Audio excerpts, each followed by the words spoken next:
स्थापना दिवस 36औं स्थापना दिवस छ त हामी म व्यक्तिगत रूपमा त्रिवी सेवामा प्रवेश गरेँ 11औं दिवस आउन आँट्यो 10 वर्ष पुरा भएर 11 वर्ष लाग्छ अब जेठ महिनामा यो बीचमा चाहिँ मैले अब त्रिवी कर्मचारी सङ्घको भूमिकालाई नजिकबाट हेरिराखेको छु म चाहिँ अहिले किन पनि बोल्न लागेको भने यो 3 वर्ष लगभग 4 वर्ष अगाडिको चुनावमा लौरो चुनाव चिन्ह लिएर स्वतन्त्र रूपमा सदस्य पदमा उठेर साथीहरूसँग रियल लौरो बोकेर घुम्नेमा एकजना म पनि हो यो कुरा चाहिँ सबै महानुभावहरूलाई थाहा पनि छ र त्यतिखेर मेरो उद्देश्य चाहिँ यी सङ्घ सङ्गठनहरू यो के अरे पार्टीगत आस्थाका आधारमा बलिया वर्गीय सङ्घ सङ्गठनहरू खारेज हुनुपर्छ भन्ने मेरो एजेन्डा थिएन कि त्यसमाथि 44वटा बुँदामा यो त्रिभुवन विश्वविद्यालयमा सुशासन स्थापना गर्नुपर्छ भन्ने एजेन्डा चाहिँ थियो कर्मचारी सङ्घको भूमिका र अरू सङ्घ सङ्गठनले गरेका जुन वार्ता पत्र घोषणा पत्र प्रतिबद्धता पत्रहरूमा यी एजेन्डाहरू घोषण र निर्वाचित सङ्घले चाहिँ अलिकति संस्थागत सुशासनमा काम गरोस् भन्ने अपेक्षाका लागि मेरो चाहिँ खबरदारी थियो त्यो मैले जित्नका लागि भन्दा पनि आफ्नो एजेन्डा स्थापित गर्नका लागि सुरुवात गरेको थिएँ म 2075 सालमा चाहिँ केन्द्रीय कार्यालयमा आउँदाखेरि दर्ता चलानीलाई कम्प्युटराइज गरौँ भनेर प्रपोजल लेखेर रजिस्ट्रार कार्यालयमा बुझाउने मान्छे म अहिले चाहिँ नि अटोमेसन आयो ई हाजिरीको कुरा आयो अहिले चाहिँ यो फाइनान्समा ई फाइनान्सको कुरा आयो एक्जामिनेसनमा इएमआइएस आयो यी चिजहरूले गर्दा यो 10 वर्षलाई चाहिँ मैले धेरै उपलब्धि त्यो 10 वर्षभन्दा अगाडिको अवस्थामा भन्दा अहिले त्रिभुवन विश्वविद्यालयको अवस्था चाहिँ धेरै अगाडि गएको छ भन्ने कुरा चाहिँ मलाई चाहिँ लागिरहेछ कि जेसुकै भए पनि कराइरहेको चाहिँ के अरे गुनासो पेटिका राख्नुपर्छ नागरिक बडापत्र राख्नुपर्छ उजुरी पेटिका राख्नुपर्छ हेलो सरकारको डेस्क खडा गर्नुपर्छ प्रवक्ता तोक्नुपर्छ सूचना अधिकारी तोक्नुपर्छ भनेर त्यतिखेर आवाज उठाउँदाखेरि यसले सूचनाको हकको कुरा गर्नु यो धेर चाहिँ नि सूचना खोज्नेतिर लाग्यो भनेर कतिपय साथीहरूलाई रिस पनि उठ्यो अहिले हिजो अस्ति भर्खर सरकारले अनिवार्य रूपमा सबै चाहिँ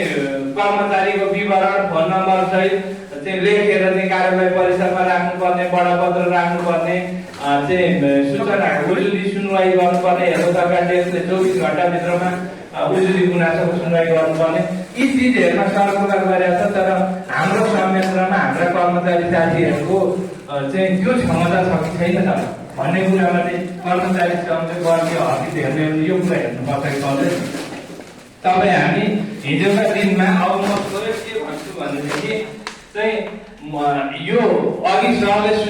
के अरे पत्र पढेर सुनाउनु भयो त्यो पत्र पढेर सुनाउनु भन्दा अगाडि यो महेन्द्र बहादुर थापाले नेतृत्वको जग्गा समितिले त्रिवी कर्मचारी सङ्घले लिएको जग्गाको विषयमा प्रतिवेदनमा के उल्लेख गरेको छ भन्ने कुरा चाहिँ किन सुनाउनु भयो त्यो यथार्थ त्यहाँ के यथार्थ कुरा आएको छ भन्ने कुरा तपाईँ कतिले पढेका छौँ पहिले त्यो प्रतिवेदन अध्ययन गरौँ त्यो प्रतिवेदनमा टेकेर चाहिँ यो चाहिँ कर्मचारी सङ्घलाई मात्रै जग्गा फिर्ता गर भवन फिर्ता गर भनेको छैन नि त 21वटा संस्थाले चाहिँ 2500 रुपैयाँ जग्गा हिनामिना गरेको प्रतिवेदन आएको छ त्यो कार्यान्वयन गर्नुपर्ने दायित्व अहिले त्रिभुवन विश्वविद्यालयको छ त्यो त्रिभुवन विश्वविद्यालयको दायित्व भनेको त तपाईँ हामी सबैको हो नि हामीले पनि सहयोग गर्नुपर्ने हुन्छ पहिलो कुरा मेरो आग्रह के छ भने प्रतिवेदन पढेका छौँ भने प्रतिवेदनमा भएको यथार्थ हेरौँ अनि रजिस्ट्रार कार्यालय सामान्य प्रशासन महाशाखाले गरेको परिपत्र ठिक छ छैन भन्ने कुराको एनालाइसिस गरौँ एउटा कुरा छ अनि अर्को कुरा चाहिँ नि तपाईँको त्रिवी कर्मचारी सङ्घको सबै स्थापना कालदेखिको लेखा परीक्षण छ हिसाब किताब छ भन्ने कुरा अध्यक्षज्यूले राख्नुभयो यसमा चाहिँ तपाईँ हामी आम कर्मचारीको पहुँच चाहिँ कहिले पुग्ने त हो अफिसमा रेकर्डमा त रहेछ तर हेर्न चाहँदा खोज्न जान्न चाहँदा थाहा पाउन चाहँदाखेरि यसलाई चाहिँ अलिकति ट्रान्सपरेन्सीको कुराले गर्दाखेरि अलिकति हामीले यो चिजहरूलाई बाहिर ल्याउन सक्यौँ भने यो चाहिँ के अरे खोजी गर्दाखेरि यसले विरोध गर्न आँट्यो भन्ने किसिमले होइन हामीहरूले कहीँ कमी कमजोरी गरेका छौँ भने यो सुध्रिने अवसर हो भन्ने किसिमले पद धारण गर्ने साथीहरूले पनि हेर्नुपर्छ यसलाई फिडब्याकको रूपमा लिनुपर्छ भन्ने कुरा चाहिँ म आग्रह गर्न चाहन्छु अनि अर्को कुरा चाहिँ 50 लाख हाराहारीमा कोष रहेछ तर सङ्घको त्यो कोष परिचालन गर्न तपाईँ हाम्रो कार्यविधि के छ त कि त्यो ब्याजले चाहिँ समितिले बैठक भत्ता अथवा केही खर्च गर्ने कि त्यो चाहिँ कोष बढाउनका लागि मात्रै हो कि अब अहिले चाहिँ के छ भनेदेखि प्रत्येक डिपार्टमेन्ट क्याम्पसहरूलाई पनि त्रिभुवन विश्वविद्यालयले के गर्यो भने यस्ता चाहिँ अनेक तरिकाले जम्मा गरेका पैसाका कोष छन् भने 15% हाम्रो केन्द्रीय पेन्सन कोषमा हाल्नुहोस्, अनिवार्य रूपमा हाल्नुहोस्, होइन भने तपाईँहरूका यी चाहिँ फिक्स डिपोजिट गरेका कोषहरू अब रिन्यू पनि हुँदैन, सबै केन्द्रले खिच्छ भनेर परिपत्र गरेको छ। अब खाइ नखाइ दुःख गरेको 50 लाख दुःख गर्नेले 7.5 लाख रुपियाँ पैसा सर्लक चेक काटेर फिर्ता गर्दाखेरि ठुक्क बेकारमा पैसा जम्मा गरेर बरु त्यतिखेर काम गरेका थियौँ भने डिपार्टमेन्ट क्याम्पसको उन्नति प्रगति हुन्थ्यो नि भन्ने किसिमको मान्छेले चाहिँ त्यसरी पश्चाताप गरिरहेको अवस्था पनि छ। यदि हामीले यत्रो पैसा जम्मा भएको छ यसलाई सदुपयोग गर्नको लागि एउटा स्पष्ट चाहिँ योजना अथवा नियमावली निर्देशिका केही बनाएर अगाडि जान सकेका छौँ कि छैनौँ त्यो पनि एउटा जिज्ञासाको कुरो। अनि कर्मचारी सङ्घको आम्दानीको कुरा त भयो होइन, तर पेट्रोल पम्प होटल गेस्ट हाउसको आम्दानी वास्तविक रूपमा संस्थामा आम्दानी बाँधिएको छ कि छैन? अहिलेको वास्तविक अवस्थामा प्रतिस्पर्धाका आधारमा हामीले त्यसलाई अध्यावधि गरेर संस्था आम्दानी गरिराखेका छौँ कि अथवा चाहिँ थोरै मात्रै आम्दानी देखाएर धेरै पैसा चाहिँ बाहिरबाट लिइराखेका छौँ कि यी चिजहरू चाहिँ एकदम अपारदर्शी भएको हुनाले यी चिजहरू शङ्काको घेरामा छन्। यो कुरामा पनि सङ्घको समितिले विचार गर्नु पर्यो। अनि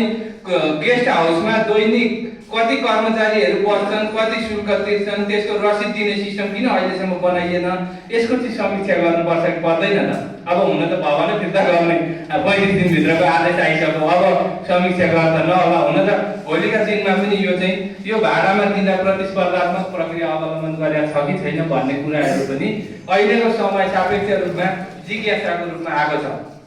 अब त्यस्तै गरी अर्को हिजोको दिनमा कर्मचारी सङ्घको नेतृत्व गर्ने साथीहरूले गर्नुभएको चाहिँ प्रयासहरूलाई हामीले प्रशंसै गर्छौँ, किनभने त्यही गर्नु भएको थियो र सङ्घ अहिलेको अवस्थासम्म आइराखेको छ। तर सङ्घमा भएका विकृति विसङ्गतिका कुराको आलोचनात्मक छलफल चाहिँ किन नगर्ने त? विकृति विसङ्गतिको कुरा चाहिँ व्यक्ति बिच गाड्दै हिँड्ने, तर यस्तो सामूहिक फोरमहरूमा हामीहरूले यति चाहिँ कमजोरी गरेका छौँ है भन्ने कुराको समीक्षा पनि प्रस्तुत गर्न सक्नु पर्यो नेतृत्व गर्नेले भन्ने लाग्छ। यो अव्यवस्थित चाहिँ विकृतिको रूपमा अव्यवस्थित सर्वका कुराहरू छन्। अनि त्यस्तै सिस्टममा विश्वविद्यालयलाई काम गर्न चाहिँ सङ्घ सङ्गठन र सङ्घहरूले चाहिँ हस्तक्षेप गरे भन्ने खालका कुराहरू छन्। यस्ता कुरा यस्ता शङ्काका कुराहरूलाई चिर्नको लागि सङ्घले के प्रयास गरेका छ त? यो पनि जिज्ञासा छ। अनि अर्को कुरो चाहिँ तपाईँको सूचना प्रविधिको प्रयोग गरेर वेबसाइटहरू मार्फत अधिकतम सूचना प्रवाह गर्नुपर्ने व्यवस्थामा 3B कर्मचारी सङ्घ कुन स्टेजमा छ? जितिसकेपछि चाहिँ अब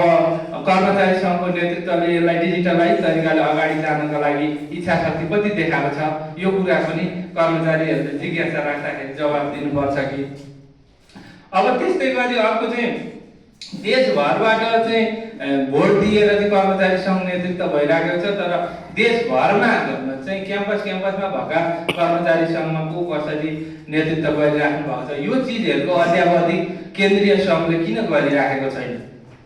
त्यो सबैलाई थाहा हुनु पर्यो कि हामीहरूले चाहिँ घरमा बसी हेर्दा भोजपुरमा कर्मचारी सङ्घमा कसले नेतृत्व गरिरहेको छ, भोजपुरमा हामी काम विशेषले कुनै क्याम्पसमा जानु पर्यो भने कर्मचारी सङ्घको कसलाई सम्पर्क गर्ने भन्ने खालको नेटवर्किङ बनाइदिने काम चाहिँ कर्मचारी सङ्घले गर्न सक्थ्यो, त्यो गरेको छ कि छैन होइन?